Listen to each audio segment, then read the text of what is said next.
Good morning or good afternoon or good night to doctor. Today we want to discuss about the experiment 4, which is common collector amplifier, emitter follower. And we have two members in one group, me, Yajaen, and my partner, Amira. Objective on this experiment 4 is to measure the input and output impedance of the common collector amplifier. Second is to measure the power gain of the common collector amplifier. Third is to study the relationship between the input and output signal of the common collector amplifier. Next is introduction, also called breakout. And what is common collector amplifier? Common collector amplifier is another type of bipolar junction transistor configuration where the input signal is applied to the base terminal and the output signal taken from the emitted terminal. Thus, the collector terminal is common to both the input and output circuits. This type of configuration is called common collector CC because the collector terminal is effectively grounded or earthed to the power supply. The configuration in which the collector is common between emitter and base is known as CC configuration.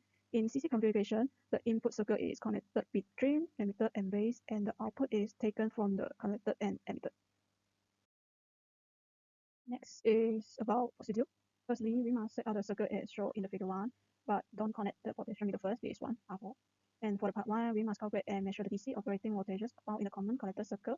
Part 2, set AC source to be 1 kHz frequency and 150 milliwatt peak-to-peak voltage, measure input voltage, calculate the voltage gain and the input impedance. In part 3, we must insert R4 and also called potentiometer back to the circuit in figure 1 and adjust the potentiometer until output voltage is half of the value obtained in part 2. Then remove R4 from the circuit and measure its resistance using digital multimeter and calculate the output power. And the part 4, use both channels on the oscilloscope to display the input and the output signals of the CC amplifier. Then capture the actual waveform, calculate the power gain, and determine the phase difference for the two signals. Next, this picture shows that we have connected the circuit completely, and this is our transistor, resistor, and capacitor, and other components.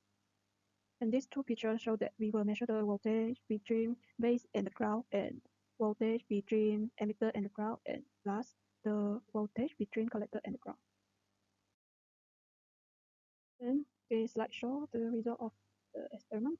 From part 1, DC voltage between the base of Q1 and ground VB equals to 12.05 volts, and DC voltage between the emitter of Q1 and ground VE equals to 11.43 volts, and DC voltage between the collector of Q1 and ground VC equals to 24 volts. The emitter current IE equals to 1.14 milliampere. The collector to emitter voltage VCE of Q1 equals to 12.57 volts. The result from part 2, we got it. The output voltage is 152 millivolts and input voltage is 116 millivolts, and the voltage gain we got 0.95, and the input impedance is 194.96, and the input current we got 0.821 milliampere, and the input power is 0.131 milliwatt. From part 3, the output voltage is 76 millivolts, and the half of the output voltage is 38 millivolts, and the output impedance, and also called resistance, low resistance, 22.96 ohm. The output power is 0.2516 milliwatt. And from the part 4, this picture shows that the output signal will be in phase with the input signal, and this picture shows that the waveform becomes distorted when it reaches the maximum amplitude. Next is analysis. From part 1, the emitter current IE is equal to VE divided by R3. This is 11.43 divided by 10 multiplied 10 power of 3 equal to 1.143 milliampere. And the collector to emitter voltage VCE equals to VC minus VE equals to 24 minus 11.43. We got 12.57 volts.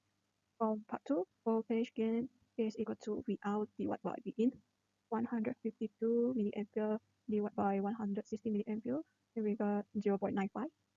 And this is the formula of the input impedance, which is 1 over Rin equals to 1 over R1 plus 1 over R2 plus 1 over beta multiplied with R3.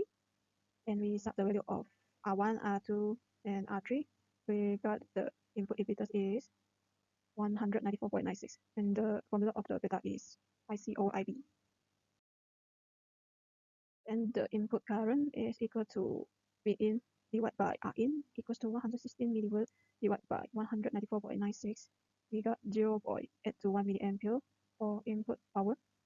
The formula of input power is V in square divided by R in, and we sub the value of V in and R in, we got it. The input power is 0.131 milliwatt. Part 3. The formula of output power is equal to V out square divided by R out, and we set the value of V out and R out. We got the output power is equal to 0.2516 milliwatt. From part 4, power gain is equal to V out divided by P in, and we got the power gain was 1.92. Hello everyone, good morning or good afternoon. So, I'm going to answer the quiz. For question 1, the common collector circuit is used mainly as a voltage amplifier and impedance matching circuit. Why? The common collector circuit is mainly used as an amplifier. This is because the arrangement input resistance is high, but output resistance is very low.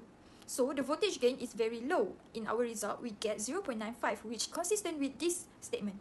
Thus, this circuit is also commonly used for impedance matching. Question 2. Input AC signal is applied between the base and the ground. Question 3. The AC voltage gain is less than unity. Question 4. The output impedance is low because due to the circuit arrangement. Question 5. The common collector circuit also called a voltage follower. Why? This is because the output voltage at the emitter terminal follows the applied input at the base terminal. So, the way to prevent this error is change the probes or even the oscilloscope itself. And the second error that we found out is variation of resistance of resistor. In this experiment, we use there many type of resistance, which is different value. So the resistance of the resistor varies from the actual value. So we found out the way to prevent this is we need to measure the actual resistance. In this experiment, we use NPN transistor, which is BC108 model. So what is BC108? BC108 is a generic semiconductor device that can be used to amplify or switch signals or power. NPN transistor is a bipolar transistor in which the p-type material causing the base is sandwiched between two n-type, which is placed between two n-type material causing the emitter and collector respectively. P-type means positively charged, while N-type means negatively charged. Voltage gain slightly less than 1, and the output signal will be in phase with the input signal. So, based on the figure, there is two waveforms that are displayed in the oscilloscope. So the yellow one represents the input, while the blue one represents the output signals. The phase relationship is key for systems where the timing consistency between input and output is critical, such as in amplifiers or filters. Why do oscilloscope need to use in this experiment? From the feature of oscilloscope, it can display and also provides measured parameters such as frequency, period, and peak-to-peak voltage. It also allow for precise comparison between the input and output signals.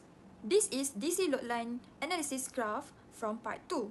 Q point is taken the half of VCE at x. The value of IC is 1.13 mA. Okay. We know that the straight